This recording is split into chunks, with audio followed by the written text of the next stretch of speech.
वो ड्रेस काफ़ी महंगी और स्टाइलिश थी, लेकिन उसमें उसका हाथ पूरा ढका था और वो कुर्ता उसके घुटनों तक आ रहा था और उसके साथ एक ट्राउज़र भी था। आस्था ने उसके मैचिंग दुपट्टे को अपने कंधे पर अच्छी तरह से फैला लिया और खुद को अच्छी तरह से संवारने के बाद उठ खड़ी हुई।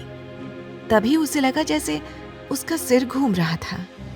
मेडिसिन और हेवी इंजेक्शन देने की वजह से उसे चक्कर आ रहे थे, लेकिन फिलहाल वो खुद को बिल्कुल परफेक्ट तरीके से खड़ा करने की और ज्यादा कुछ ना सोचने की कोशिश कर रही थी।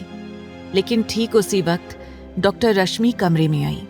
जैसे उसने आस्था को इस तरह से ड्रेसअप किया देखा, कुछ पल के लिए रश्मि उसकी खूबसूरती देखती रह गई थी और मुस्कुराते हुए बड़बड़ाने लगी। अब समझ आया, एक शादी न करने वाला इंसान क्यों शादी कर बैठा।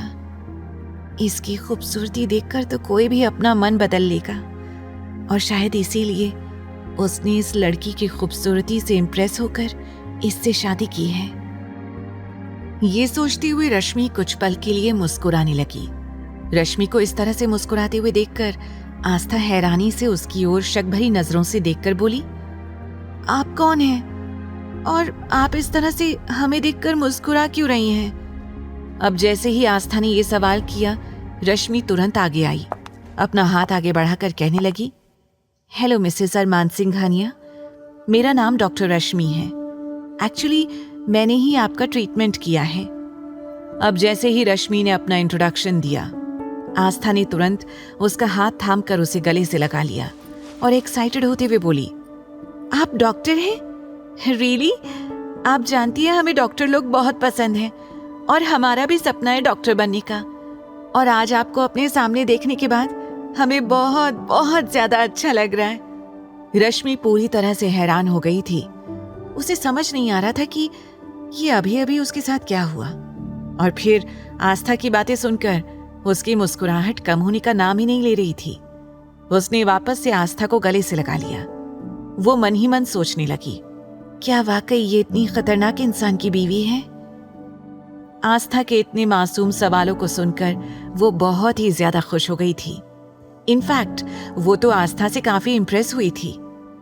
लेकिन जब आस्था को इस बात का एहसास हुआ कि थोड़ी देर पहले एक्साइटमेंट में उसने डॉक्टर रश्मि को गले से लगा लिया है, तो वो जल्दी से उससे दूर हो गई। आस्था ने अपने बालों को अपने चेहरे से पीछे किया और जल्दी से बोली, वो I am sorry doctor, actually मैं भी डॉक्टर बनना चाहती हूँ, तो इसीलिए मैंने जब आपको देखा तो मैं खुद पर कंट्रोल नहीं कर पाई। रश्मि ने प्यार से आस्था के गालों को छू लिया और बोली, डोंट वरी मिसेस सिंघानिया, मुझे पूरी उम्मीद है कि आप बहुत जल्द एक परफेक्ट डॉक्टर बनेंगी। रश्मि की बात सुनकर आस्था का चेहरा उतर गया। उसने बड़बड़ाते हुए कहा, अब हम आपको क्या बताएं, हमारा तो सपना शुरू होने से पहले ही खत्म हो गया है।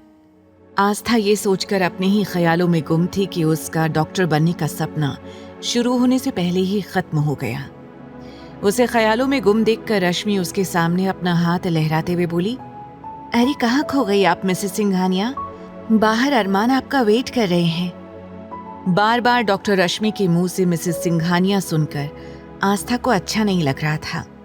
उसने अपने ख्यालों को झटकते हुए पोलाइटली कहा, डॉक्टर मैडम प्लीज, आप हमें मिसेस सिंघानिया नहीं बस आस्था कहकर बुलाइए, हमें अच्छा लगेगा। रश्मि मुस्कुराते हुए बोली, ओके मिसेस सिंघानिया। रश्मि के मुंह से एक बार फिर मिसेस सिंघानिया सुनकर आस्था मायूस होकर उसे देखने लगी।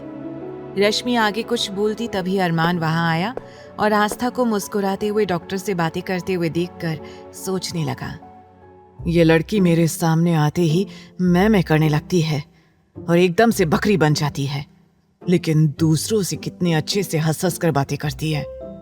रश्मि और आस्था का ध्यान अरमान की तरफ नहीं था, इसलिए अरमान ने खांसते हुए उनका ध्यान अपनी ओर खींचा और बोला, डॉक्टर रश्मि, तुम्हारी परमिशन हो तो मैं इन्हें घर ले जाऊं?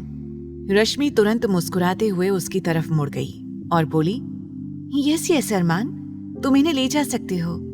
डॉक्टर रश्मि को सीधे अरमान का नाम लेते देखकर आस्था कंफ्यूज्ड हो गई। आस्था के मन में कुछ सवाल घूमने लगे। आगे की कहानी जानने के लिए देखें अगला एपिसोड सिर्फ पॉकेट एफएम के यूट्यूब चैनल पर। और तेरे इश्क में के सारे एपिसोड्स को सुनने के लिए डिस्क्रिप्शन में दी लिंक से डाउनलोड करें पॉकेट एफएम ऐप।